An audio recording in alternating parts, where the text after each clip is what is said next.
Võta kätte raskused ja lähme selili.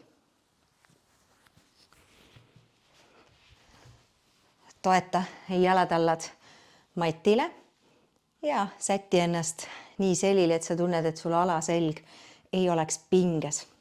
Too käed kehaga risti ja suuna sõrmenukid üles lae poole. Nüüd tood raskused rinna ees kokku ja uuesti kõverdad käed. Lased kätel kergelt puudutad ära põranda ja tood käed uuesti enda ees kokku.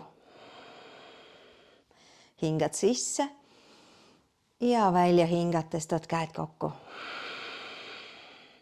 Hingad sisse ja välja.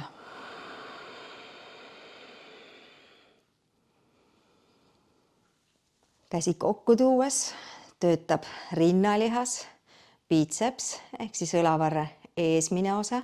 Käsi lahku viies paned tööle ülaselja ja triitsepsi õlavarre tagumise osa.